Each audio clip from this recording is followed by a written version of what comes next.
Te damos la bienvenida a tu programa Palabras de Vida Eterna. En estos momentos vamos a compartir el libro de los jueces de Israel.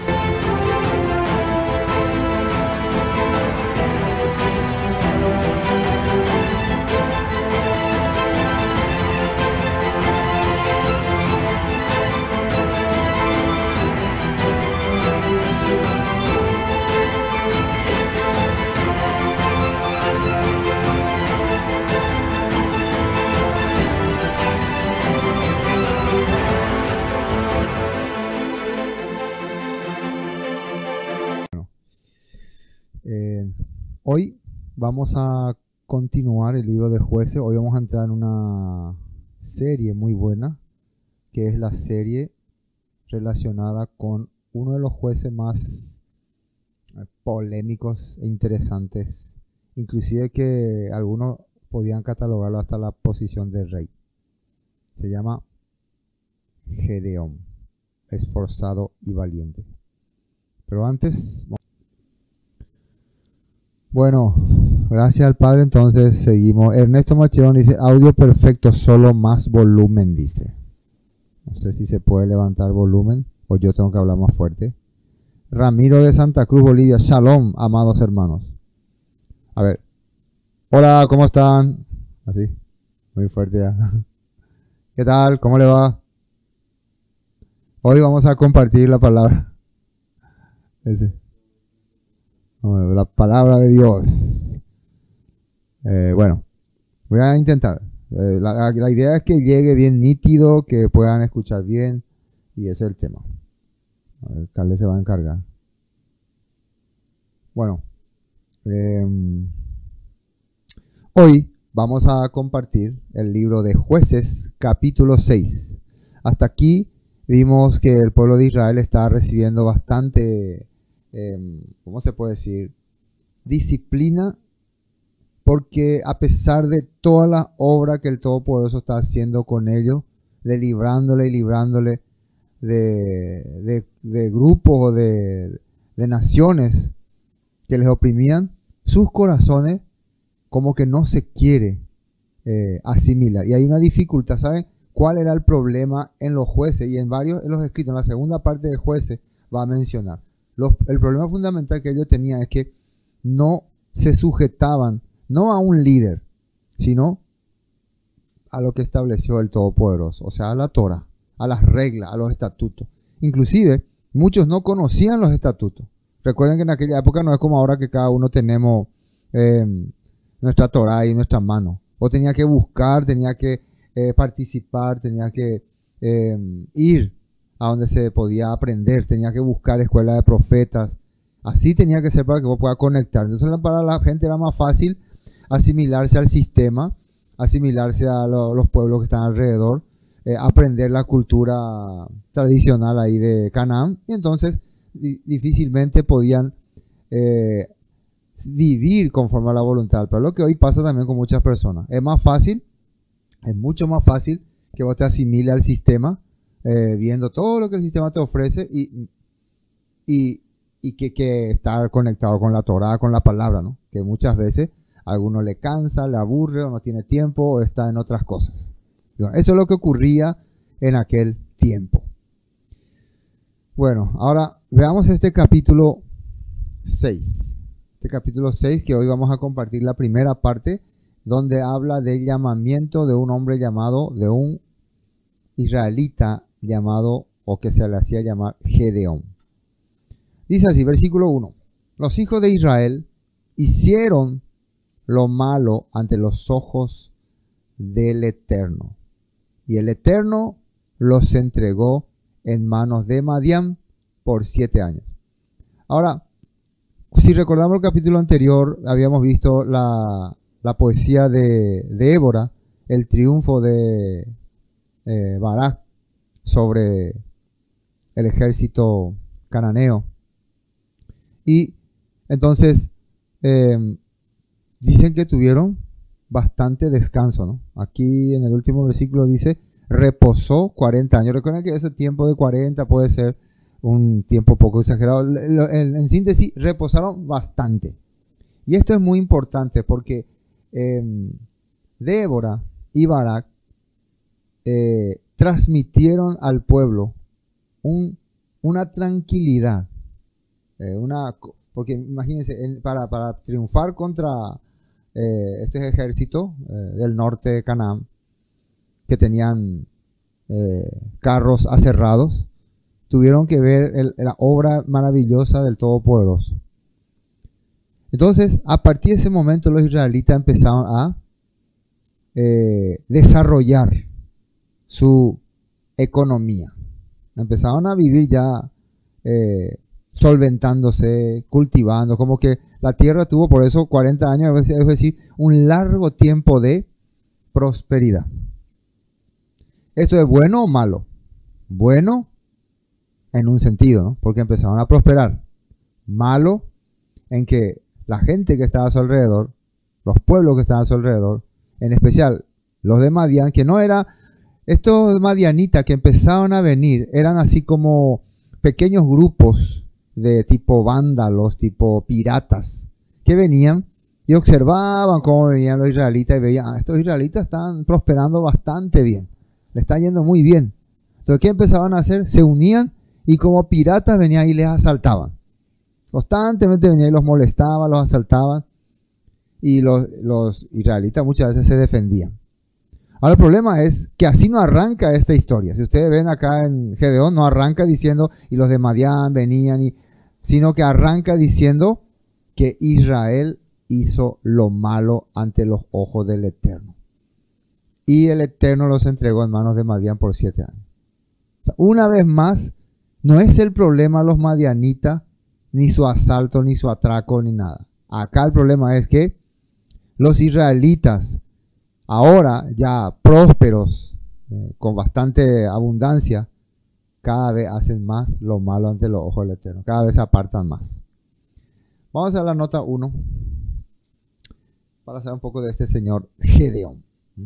Gedeón es un nombre de pila, de varón, es un nombre de pila, ¿no? De varón en español. Procede del hebreo Gideón, el cual significa destructor o también guerrero poderoso.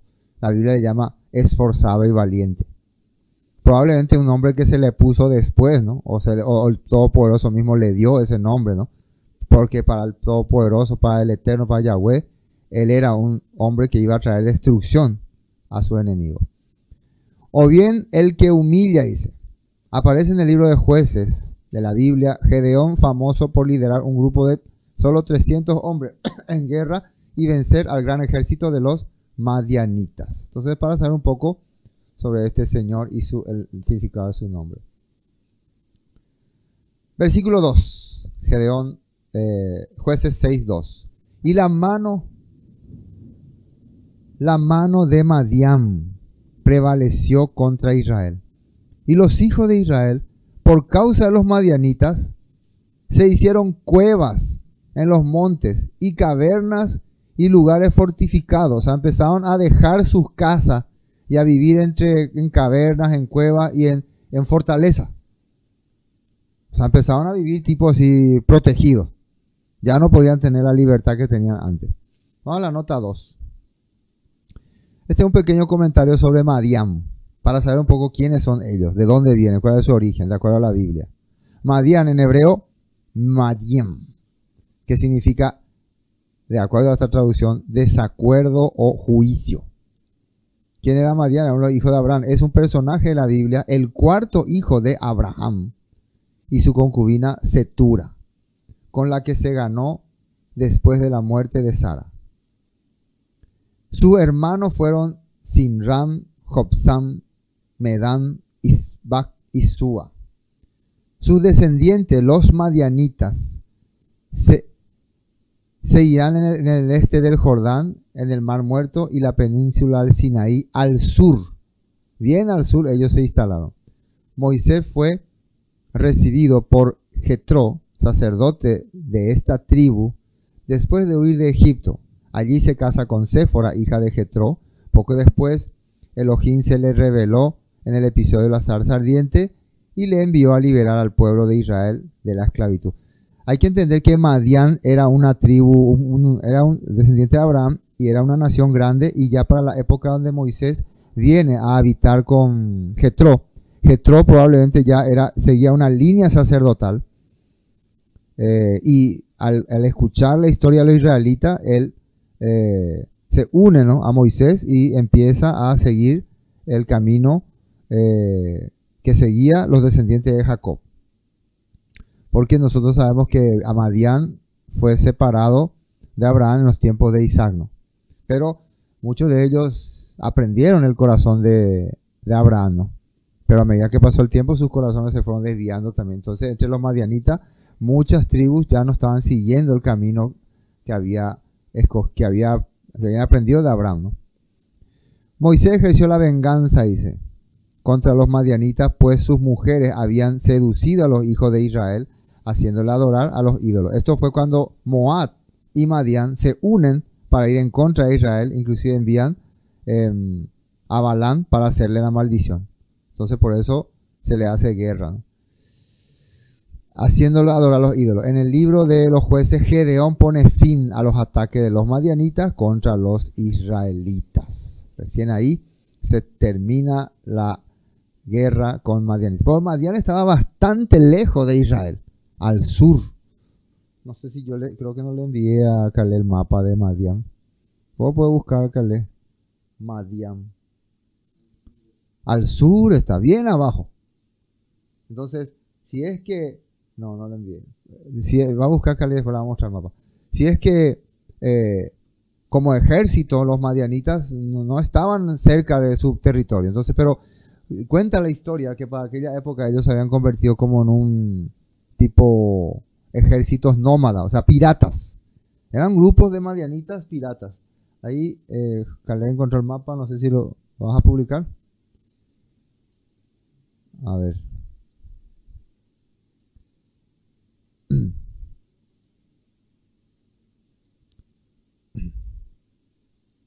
Ellos están casi en la misma zona donde Moisés había recibido el monte Sinaí y el monte Sinaí. Entonces estaban bien lejos. Era un poco difícil que le alcance. Un poco difícil que le alcance como ejército. ¿Encontraste, no? Ahí está Madián. Ahí está, ¿ves? Entonces, si ustedes se fijan, este mapa están viendo ellos ahora. Si ustedes se fijan, ahí el punto rojo. Arriba está Moab, ¿ves? Arriba y un poco más arriba, ahí ya está Canaán. Entonces, miren dónde está Madián. Bien lejos está. Bien lejos. Pero ellos subían hasta ahí, se unían con los moabitas y después invadían el territorio de Canaán. Es para poder entender un poquito. Está bien ya que leer. Bueno, versículo... continuamos con la nota 2. Ahora, miren lo que dice acá. Si estudiamos el significado de Madián, este nombre viene del original hebreo y significa pleito, rencilla, contienda, pelea. También el nombre de Madián significa concurso o competencia. La historia del pueblo madianita es una de pleitos, contiendas, peleas y competencia contra el pueblo de Elohim, Israel. Por eso fue que Abraham dividió a sus hijos que tuvo con sus otras mujeres de Isaac, precisamente para que no existan estos pleitos. Pero al final seguían existiendo. Pero bueno, esto es lo que la Biblia nos enseña. Pero en realidad no es el problema Madián. ¿Quién es el problema? Según este capítulo, Israel. Vamos al versículo 6. Pues sucedía que cuando Israel había sembrado, subían los madianitas, y miren acá, y amalecitas, y los hijos del oriente contra ellos. Subían y los atacaban. ¿Quiénes son los hijos del oriente? Los que estaban al otro lado del Jordán. Eran unos también tipo rebeldes o piratas que se unían a otros piratas. Entonces hacían un conglomerado de piratas. Vamos a unirnos. Pero recuerden cómo empezó. Primero los madianitas venían, rondaban, observaban a algunos israelitas que le iba bien y los asaltaban. Después ya se iba haciendo costumbre. Después ya iba armando un ejército impresionante de piratas. Y cada tanto venían. Probablemente cada vez que los israelitas tenían sus cosechas o sus cultivos, venían y como langosta. Miren lo que dice acá. Versículo 3. Pues sucedía que cuando Israel había sembrado, subían los madianitas, amalecitas, el hijo del oriente, subían y los atacaban. Dice. Vamos a la nota 3. Una traducción viviente dice, cada vez que los israelitas sembraban sus cultivos, venían saqueadores de Madián, de Amalek y del pueblo del oriente y atacaban a Israel. Cada vez que ya estaba toda su cosecha. Entonces, ¿qué significaba eso? Que cuando ellos veían que estaban prosperando, que estaban ganando dinero, los hombres ladrones, sinvergüenza, venían y les robaban. Y el versículo 4 dice, y acampando contra ellos, destruían los frutos de la tierra, hasta llegar a Gaza, y no dejaban que comer en Israel, ni ovejas, ni bueyes, ni asnos. Aparte de que robaban todo, quemaban todo, destruían todo el territorio, desde probablemente el norte, allá hasta Dan, Manasés, Judá, hasta Gaza, está la frontera con Egipto. Y arrasaban. Entonces los israelitas por eso tenían que buscar cuevas, buscar lugares de refugio, esconder sus productos. Tenían que hacer muchas cosas terribles cuando ellos llegaban, ¿no? Porque subían, versículo 5, y sus ganados, subían ellos y sus ganados, y venían y con sus tiendas en grande multitud como langostas. Ellos y sus camellos eran innumerables. Así venían a la tierra para devastarla. Entonces venían y arrasaban toda la tierra con sus animales, sus camellos. Era terrible, ¿no?, lo que estaban pasando. Cuando ustedes ven este capítulo hasta acá, hasta el versículo 5, pobrecitos los israelitas, pero recuerden, no se olviden cómo empezó esta narrativa. No arrancó con el problema de los madianitas, arrancó con el problema de los israelitas. De este modo, miren versículo 6, de este modo empobrecía Israel en gran manera por causa de Madián, y los hijos de Israel clamaron a Yahweh, a Jehová, al Todopoderoso. Empobrecía en gran manera. Pobreza. La tierra empezó a vivir en pobreza. Los israelitas empezaron a mendigar por causa de los constantes ataques. Ahora miren lo que decía la Torah. En esta nota creo que yo puse un texto que decía en la Torah. Vamos a mirar un poco, nota 6. Sí, Deuteronomio 28, 43. Cuando hablaba acerca de las bendiciones y las maldiciones. ¿Por qué? ¿Cómo tendría que ser Israel si hacía las cosas? Si ustedes leen todo el capítulo 28. Acá estamos en el versículo 43. Pero si ustedes leen todo, dice, si Israel, el pueblo de Israel, hacía las cosas como el Padre le decía, ustedes iban a prosperar, ustedes iban a prestar y no iban a pedir prestado a nadie. Ustedes no iban a ser personas pobres, miserables. Así dice acá.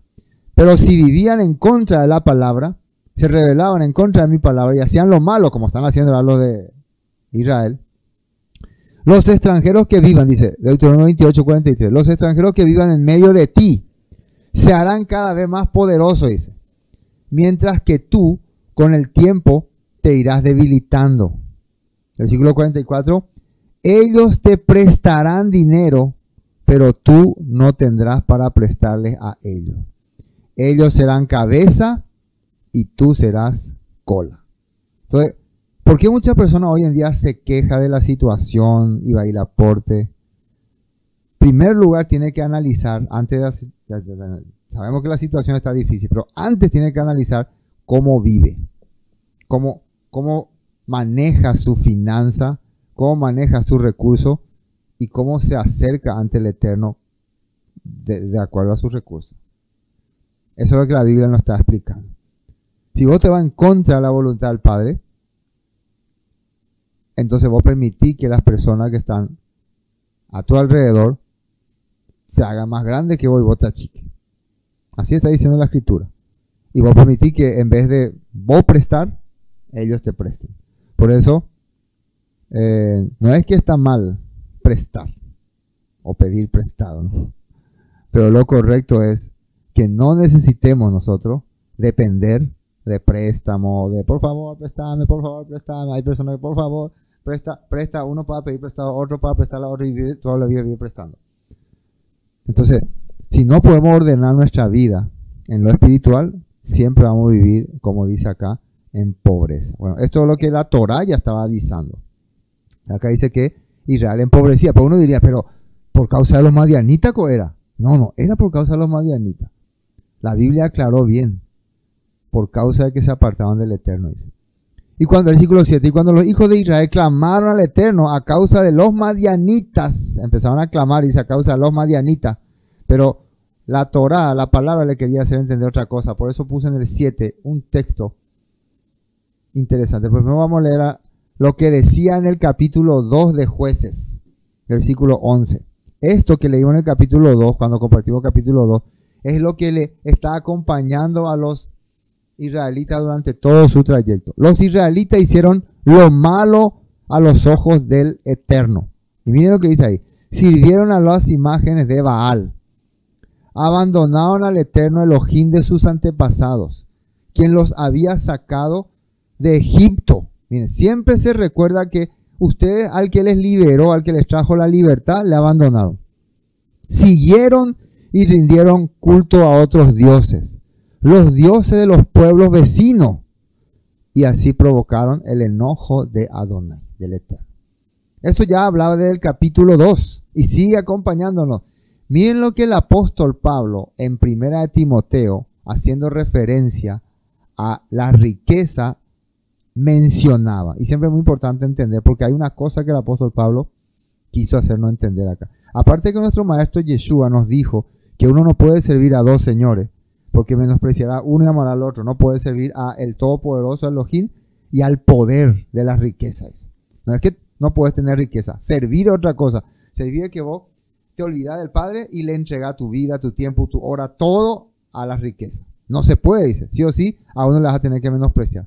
Miren lo que decía el apóstol Pablo con esta carta que le envió a Timoteo. Timoteo 6:9. Pero los que viven con la ambición de hacerse ricos caen en tentación y quedan atrapados por muchos deseos necios y dañinos que los hunden en la ruina y la destrucción. O sea, en el tiempo de Gedeón, el pueblo había tenido una larga trayectoria de prosperidad y sus pensamientos, ¿dónde estaban? En ser ricos, vivir bien, tener comodidades. ¿Y eso a dónde les llevaba después? A adorar y a servir a los Baales.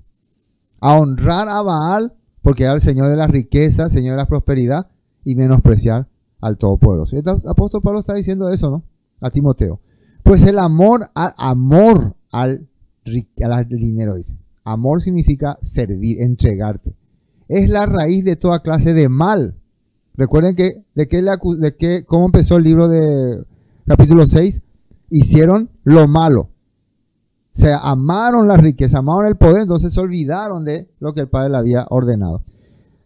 Dice, el amor al dinero es la raíz de toda clase de mal, y algunas personas en su intenso deseo por el dinero se han desviado de la emuná, de la fe verdadera, y se han causado muchas heridas dolorosas. ¿Qué ocurrió? Las personas amando la riqueza, amando el poder, amando la buena vida, no es que está mal eso. Recuerden ustedes, no estamos hablando nosotros que tener riqueza. Al contrario, ¿qué decía Deuteronomio? Si vos haces conforme a la palabra del Eterno, vos vas a hacer cabeza y no cola. Vos vas a prestar, nadie te va a prestar. Pero ¿qué es el problema? Ellos vieron la riqueza, pero no entendieron qué era la razón por la cual el Padre quería que ellos tengan riqueza. Para que ellos puedan servirle con más comodidad a Él. Así que nosotros, si queremos acercarnos al Padre, o sea, si nosotros queremos tener tiempo, ¿qué necesitamos para servir al Todopoderoso? Primero, conocimiento. Para ese conocimiento necesitamos textos. Hoy en día, para los textos ya necesitamos Biblia, necesitamos estudios. Para transmitir ahora lo que estamos haciendo, que necesitamos cámara, internet, luz, lugar. Se necesitan entonces recursos.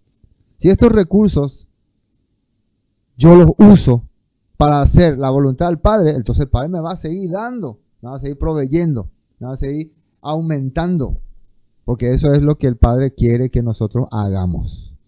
Amén. Pero si esos recursos yo los uso para servir a los dioses de este mundo nada más, entonces poco a poco mi vida se va a ir arruinando, voy a entrar en ruina.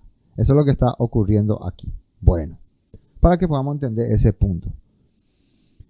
Entonces, dice versículo 7, cuando los hijos de Israel clamaron al Eterno a causa de los madianitas, miren, ellos dicen, oh Señor, los madianitas son los malos, nosotros somos pobres israelitas que estamos sufriendo.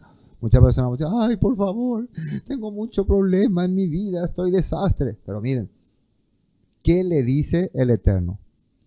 El Eterno envió a los hijos de Israel un varón profeta, puede ser cualquier persona, el cual les dijo, así ha dicho el Eterno Elohim de Israel.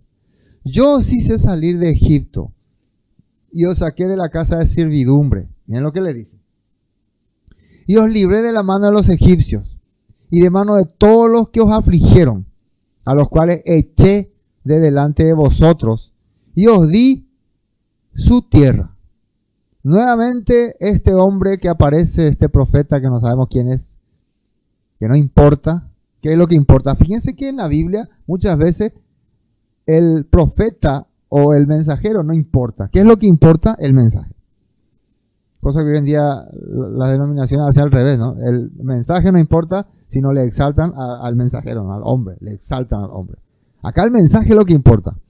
Dice, os libré de la mano del egipcio, de mano de todos los que os afligieron, los cuales eché delante de vosotros y os di la tierra. Y os dije, yo soy Yahweh el Eterno, vuestro Elohim. No temáis a los dioses de los amorreos, en cuya tierra habitáis, pero no habéis obedecido mi voz. Yo les dije, no se sometan a los dioses de este pueblo. Lo que pasa es que ellos cuando veían que los cananeos adoraban a sus dioses y como que le iba bien, ellos pensaban, nosotros también tenemos que sujetarnos a ellos. Se iban y le rendían culto, le prendían, no sé, vela. Como hoy en día hay muchas cultura, costumbre. Hoy era la ceniza, ¿no? La T de la cruz. Muchas personas, por ejemplo, hoy no se comía carne, ¿no? Muchas personas sí, son tradiciones, ¿no? Para algunos son tradición, ¿no? Pero para otros es como una manera, un tipo de temor, ¿no? Si yo no me voy a marcar la ceniza o yo como carne, maldición puede caer sobre mí. Entonces, aunque son prácticas tradicionales, muchas veces las personas caen en estas prácticas y dejan lo que es importante, que es la obediencia que el Todopoderoso les dio. Eso está ocurriendo también con ellos aquí. Nota 10. Nueva traducción viviente, Jueces 6:10 dice, te dije, yo soy el Eterno, tu Elohim. No debes rendir culto a los dioses de los amorreos, en cuya tierra ahora vive, pero no me hiciste caso. Y miren un poco lo que Josué, antes de que él se despida del pueblo de Israel, les había escrito ahí en Josué 24:15. Josué ya estaba viejito y les habló y les advirtió de algo. Si mal os parece servir al Eterno, escoged hoy a quién sirváis. Si a los dioses quienes sirvieron vuestros padres cuando estuvieron al otro lado del río, o a los dioses de los amorreos en cuya tierra habitáis. Pero yo y mi casa serviremos al Eterno. Yo y la gente que me acompaña nos vamos a sujetar al Eterno. Esto es muy importante porque nosotros como predicadores, como mensajeros de la palabra, no tenemos el poder para obligarle a nadie a quien creer. Ni siquiera Josué se está atribuyendo acá el poder de obligarle a la gente a quien creer. Pero él está poniéndose como ejemplo. Yo y mi casa, mi gente, el que están conmigo, nosotros no nos vamos a unir a este sistema, ni nos vamos a unir a este mundo corrupto. Vamos a servir, vamos a entregar nuestro tiempo, nuestro dinero, nuestra fuerza al Todopoderoso. Pero ustedes decidan. Depende de ustedes. Entonces, pero previo a eso estaba que iba a ser bendición, que iba a ser maldición. Y si ustedes leen todo el capítulo, ellos habían decidido, no, nosotros para nada, nosotros al Eterno vamos a servir, así habían dicho. Pero vemos que del dicho al hecho hay un largo trecho. Bueno, esto Josué les decía también. Entonces, esta es la razón por la cual ellos ahora están pasando mucho sufrimiento y entrando en pobreza. O sea, la pobreza, miren que uno de los lugares más idólatras que existe es nuestra zona, nuestro continente, América Latina. Somos muy idólatras, somos muy supersticiosos. ¿Y cómo nos va? Todo es miseria, miseria, miseria, mendigaje, mendigaje, mendigaje. Cuando la persona no quiere desarrollar, instruirse, aprender, no avanza, ni en su modo de vivir. Nosotros nos hemos acostumbrado a congregaciones que, ¿cómo se dice? Por el evangelio tienen que vivir, ¿cómo se dice? Por la fe, tienen que pasar hambre, tienen que pasar así. Pero los israelitas no eran así. Los israelitas hacían las cosas con sabiduría. Los israelitas hacían las cosas con entendimiento. Y siempre nosotros vemos en la Biblia que ellos, su objetivo era exaltar el nombre del Eterno. Y que se vea que los que sirven a Él, el Padre les bendice. Y si muchas veces tenían que pasar hambre o dificultad, era por situaciones. Por situaciones. Pero aquí muchas personas piensan que ser pobrecito, ser, ¿cómo se dice? Ser humilde, no tener nada, es sinónimo de fe. Y no es así. Tenemos que aprender ese punto, ¿no? Eso no quiere decir que uno tiene que afanarse en el dinero, pero tiene que aprender, tiene que instruirse. La instrucción te prepara. Bueno, finalmente, hasta acá no hablamos todavía de Gedeón. Hasta acá estamos hablando de Israel y su condición. Pero fíjense que en el versículo 11, ya el Todopoderoso quiere presentarnos al que nos va a solucionar el problema. Al que va a ser nuestro Salvador. Este es como un Salvador. Y vino el ángel del Eterno y se sentó debajo de la encina que está en Ofra, la cual era de Joás, Abieserita, y de su hijo Gedeón. Estaba sacudiendo el trigo en el lagar para esconderlo de los madianitas. Entonces, es como está una escena donde está explicando todo lo que está ocurriendo y de repente llegamos a la ciudad de Ofra, una ciudad de la tierra de Manasés, los Manasés, donde vivía un descendiente de Manasés llamado Gedeón, o sea, de la descendencia de los Abieseritas. La Abieserita es una línea, un linaje de los de Manasés, y su hijo Gedeón. Ahora, ¿qué estaba haciendo? Dice, y dice, ¿quién apareció? Acá dice que apareció el ángel del Eterno, y esto de acá lo llamamos a aclarar, porque la Biblia ya nos dice quién es el que apareció. No dice que apareció el Eterno, que quede bien claro. El que apareció fue el ángel del... ¿Qué significa la palabra ángel? Melech o Malak. ¿Qué es Malak? Mensajero. Entonces, hay una imagen donde está sentado, podemos ver, Calé, una imagen donde se ve, ahí esa imagen. Ahí nosotros, por ejemplo, estamos viendo, no sé si ya se está viendo, ahí va a mostrarles, Calé, más o menos lo que estaba haciendo Gedeón. Él estaba trabajando, ¿no? Estaba trabajando por... no, si ustedes están viendo ahora la imagen, bueno, ahí hay este murito que se ve ahí, a ese se llamaba lagar. ¿Para qué se usaba eso? Para eso se usaba para pisonear uva y hacerlo jugo. Pero como los madianitas invadían tanto su territorio, ellos usaban ese lugar para trillar la paja. Creo que era algo así como separar la paja del trigo, los granos, ¿no? Para no hacerlo afuera y se le vea todo. Entonces ahí ellos separaban y desde ahí empezaban a esconder después en otros lugares. No hacían más en el campo como hacían. Entonces, bien escondido, un trabajo más pesado, pero de esa manera ellos evitaban que se le pueda observar. Entonces, en un pequeño lagar, ellos empezaron a trabajar. Entonces, eso estaba haciendo Gedeón cuando de repente aparece ahí un tipo. Ahí dice que es el ángel del Jehová, pero ahí le vemos un simple hombre sentado ahí y le empieza a decir algunas cositas. Le empieza a hablar. ¿Y qué le dice? Vamos a mirar qué le dice. Y el ángel del Eterno se le apareció y le dijo,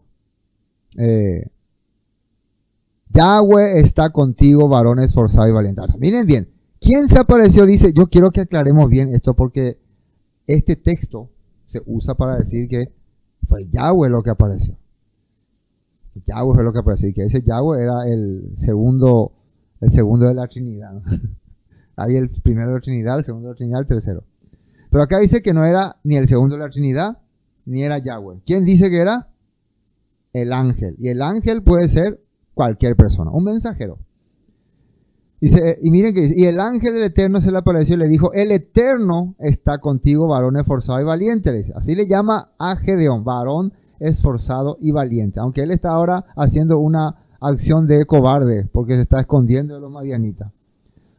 Y Gedeón le respondió, ah, Señor mío, si el Eterno está con nosotros, ¿por qué nos ha sobrevenido todo esto?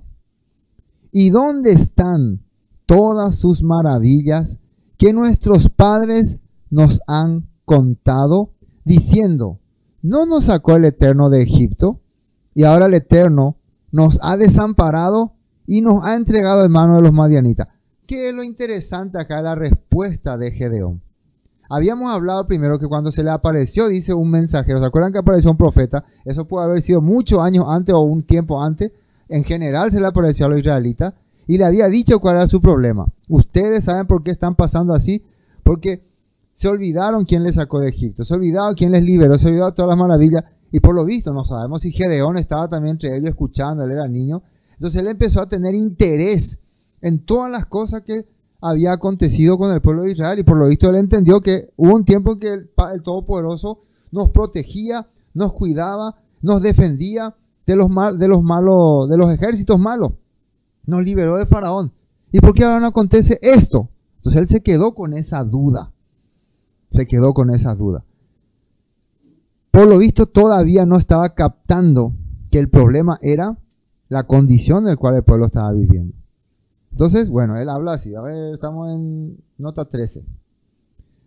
Deuteronomio 31:16. Dice así. El Señor le dijo a Moisés, estás por morir y vas a reunirte con tu antepasado. Cuando ya no estés aquí, los israelitas comenzarán a rendir culto a dioses ajenos, los dioses de la tierra a la cual se dirigen. Me abandonarán y romperán el pacto que hice con ellos. Entonces mi enojo arderá contra ellos, lo abandonaré, esconderé mi rostro de ellos y serán devorados, pasarán terribles dificultades y en aquel día dirán, estas calamidades nos han ocurrido porque Elohim ya no está entre nosotros. En esos días esconderé mi rostro de ellos debido a toda la maldad que cometen al rendir culto a otros dioses. O sea, este versículo es la respuesta para Gedeón. Esta es la respuesta. ¿Por qué? Bueno, ahí está la respuesta.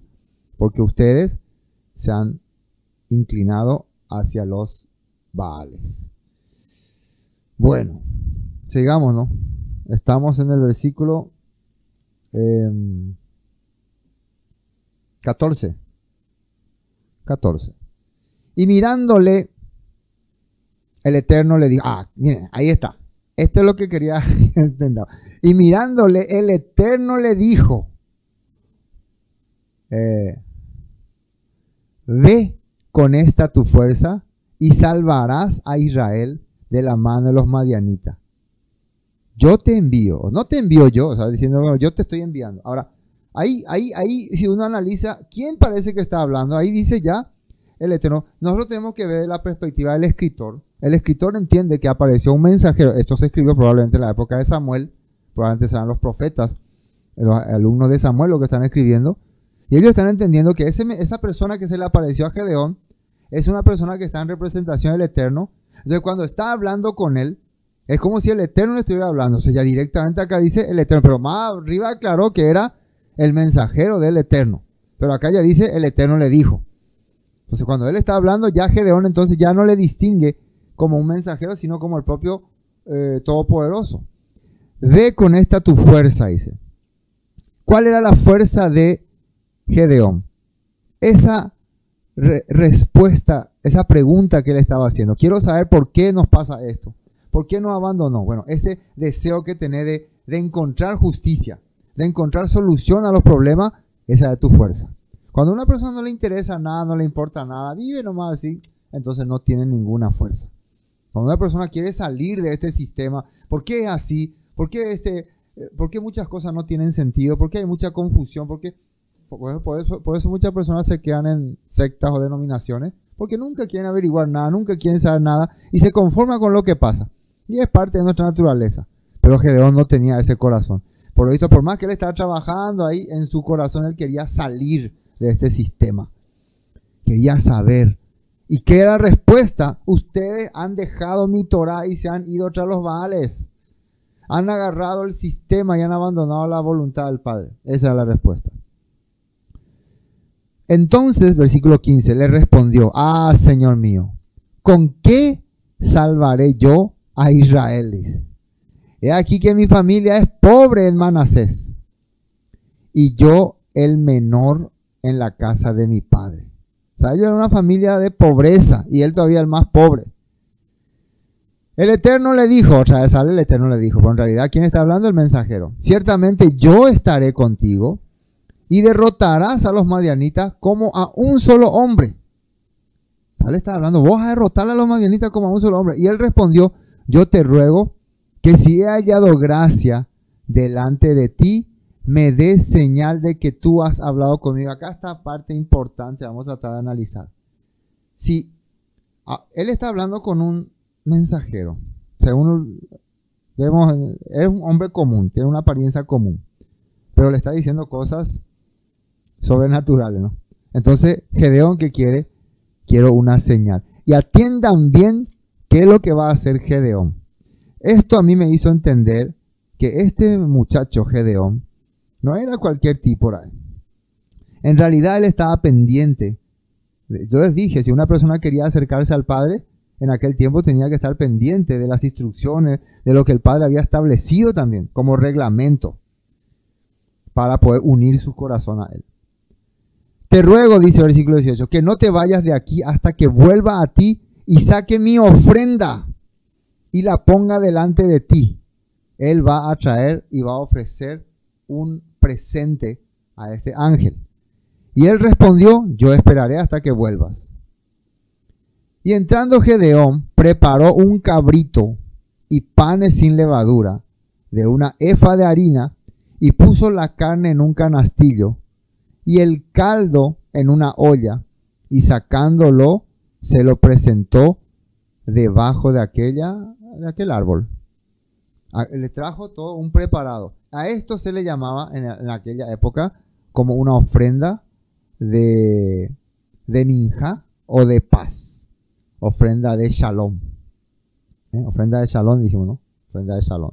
Ofrenda de paz o de reconciliación. Ofrenda de reconciliación y de paz.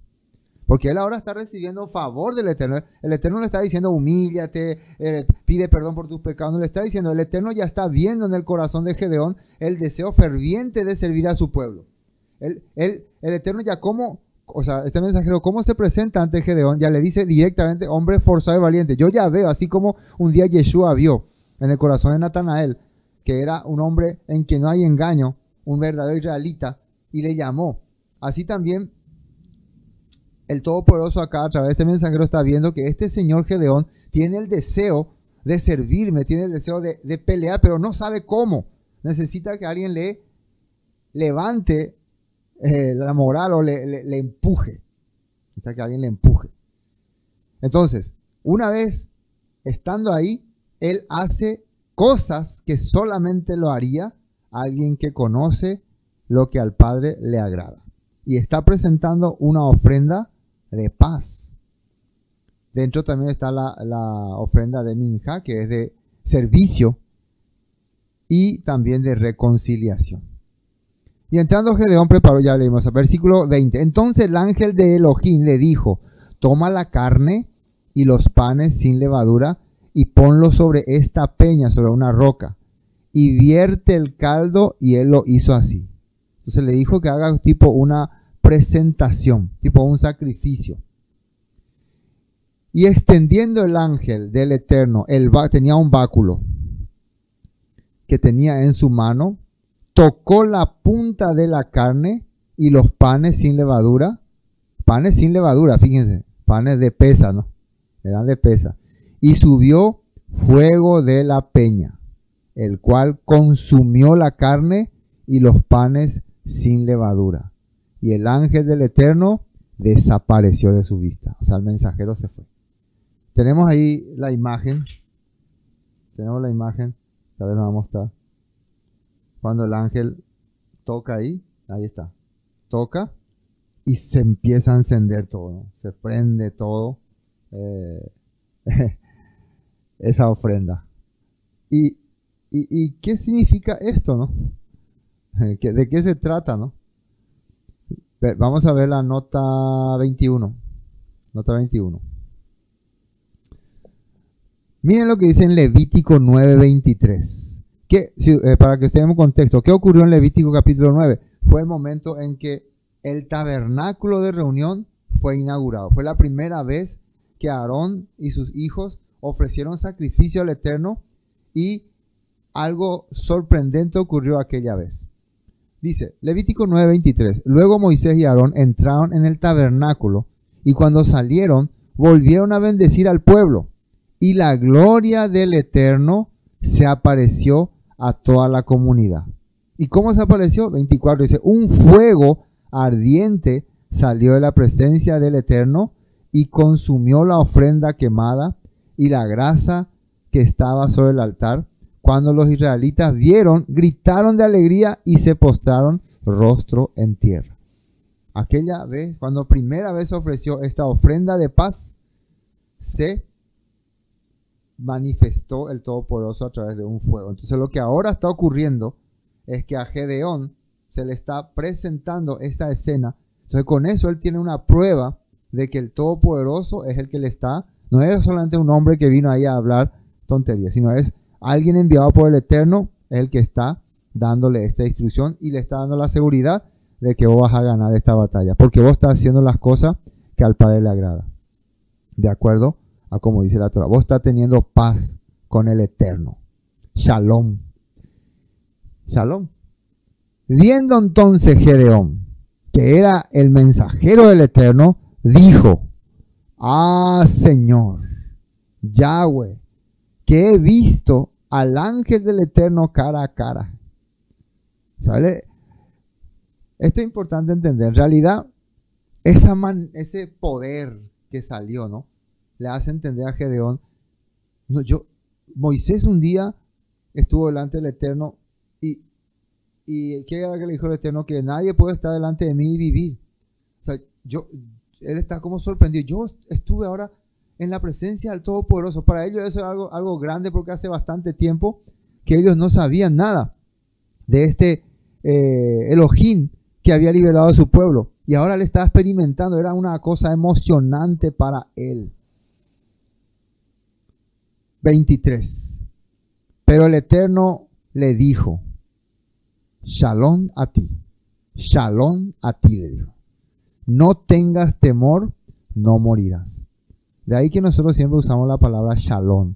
Cuando vos empezás a encontrarte otra vez con el Todopoderoso, cuando vos empezás a reconciliarte con Él, cuando vos te das cuenta que estabas viviendo un camino cargado, pesado, tal vez más sujeto a este sistema, y Él se manifiesta otra vez en tu vida a través de la palabra, a través de la escritura, Él te puede decir: shalom a ti, no tengas temor, no morirás. O sea, lo que ahora vos estás experimentando es simplemente el resultado de ese anhelo, como decía Yeshua: bienaventurados aquellos que tienen hambre y sed de justicia, porque a ellos se les va a revelar el Todopoderoso. Ellos verán a Dios, dice. Sus corazones, que tengan corazones decididos, ellos alcanzarán la presencia del Todopoderoso. Entonces, cuando el Eterno ve que realmente Gedeón tenía el deseo de entender por qué ocurrían estas cosas, el Todopoderoso se le aparece con esta manifestación, con esta señal, con este fuego, y le dice: shalom a ti, no tengas temor. Pero esto ya él está entendiendo dentro de su corazón, porque el mensajero ya desapareció. ¿Y qué hizo Gedeón? Edificó allí, Gedeón, altar al Eterno. Edificó un altar. Era una costumbre en aquella época, cuando vos experimentabas algo sorprendente en un lugar, preparar un lugar como memorial, como recordatorio. Juntaba varias rocas y preparaba como memorial. Y llamó, miren cómo lo llamó: Yahweh Shalom, o el Eterno Shalom, o Jehová Shalom. Acá sale la palabra Shalom. ¿Se dan cuenta? Aparece la palabra Shalom, aunque Salón dice, no, pero es Shalom. Yahweh Shalom. ¿Qué significa Yahweh Shalom? El Eterno te da paz. El Eterno tiene paz. En el cual permanece hasta hoy. El cual permanece hasta hoy en Ofra de los Abiezeritas. Ahora, ¿cuándo sería hasta hoy? ¿En qué época se escribió esto? En la época, probablemente tenemos probabilidad de que fue en los tiempos de el rey Saúl, el profeta Samuel, y que eran seguidores de Samuel los que escribían, o el propio Samuel, tratando de hacer entender al pueblo qué era el problema, porque el pueblo no se podía desde los tiempos de Saúl asimilar a la Torá, a la palabra, y estaban en peligro de nuevamente caer bajo el poder de los filisteos. Constantemente ellos también eran saqueados por los filisteos, por los amonitas. Entonces estas historias eran para que ellos puedan entender cómo es que el Padre obraba en ellos. Era una forma de restaurar sus corazones. Eso se escribió en aquella época, por eso son escritos bastante antiguos. Entonces se llamó ese lugar el lugar donde el Todopoderoso te da la paz, donde encuentran la paz, donde tienen paz, con los manasitas, el cual permanece hasta hoy en Ofra de los Abiezeritas. Aconteció que la misma noche le dijo el Eterno, toma un toro. Bueno, esta parte, versículo 25, ya es la acción que el Todopoderoso quiere ejecutar con Gedeón. Bueno, Gedeón, ahora ya me presenté a ti, estoy contigo, me has visto, ya sabes que yo voy a acompañarte. Una forma de decir, ¿no? En realidad Gedeón se conectó con la palabra, con la escritura, con la Torá, con los sacrificios. Ahora tiene shalom en su corazón. Ahora quiere que actúe. El engaño de muchos tradicionales, de muchas denominaciones tradicionales, es que cuando vos te presentas, cuando el Todopoderoso se presenta, cuando vos tenés shalom con él, ya no tenés que hacer nada y ya te puedes quedar en tu casa a dormir, él hará todo. No, a partir de ahora, él va a empezar a manifestarse. Y ahora van a comenzar los problemas. Por ejemplo, 25, y se aconteció la misma noche, le dijo el Eterno, toma un toro. Ahora ya él está escuchando el mensaje que ya está en su corazón. Ustedes pueden creer, no, que él está hablando por el oído, pero él está escuchando ya ese mensaje, esa revelación. Toma un toro del hato de tu padre, el segundo toro de 7 años, y derriba el altar de Baal de tu padre, que tu padre tiene, y corta también la imagen de acera que está junto a él. Con esto ya definimos. En su propia casa había una imagen de Baal y de acera. Entonces, ¿cómo ellos van a poder tener así prosperidad? Entonces, si vos querés salir de los problemas, solucionar primero los problemas que están acá en tu casa, en tu familia, con tu gente. Y ahí vamos a empezar a liberar al pueblo. Entonces, así Dios empieza trabajando en la vida de Gedeón, hombre forzado y valiente. Entonces, esa primera parte quería compartir para que podamos entender cómo fue que comienza este tema con Gedeón y qué es lo que era el problema de los israelitas.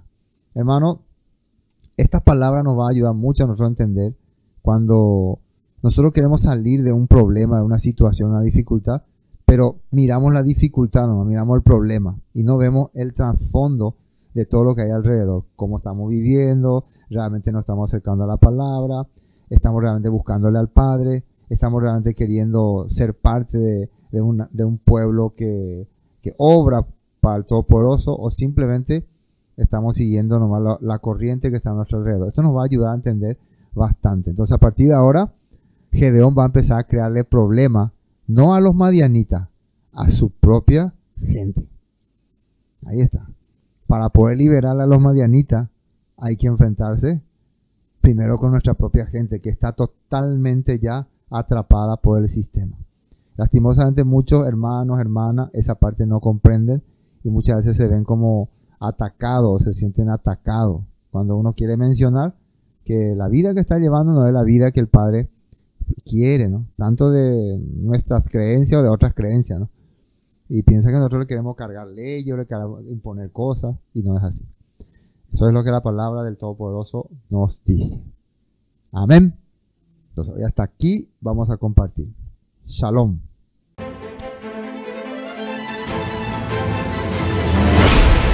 Esto fue Palabras de Vida Eterna, con el estudio del libro de Jueces de Israel. Bendiciones y hasta pronto.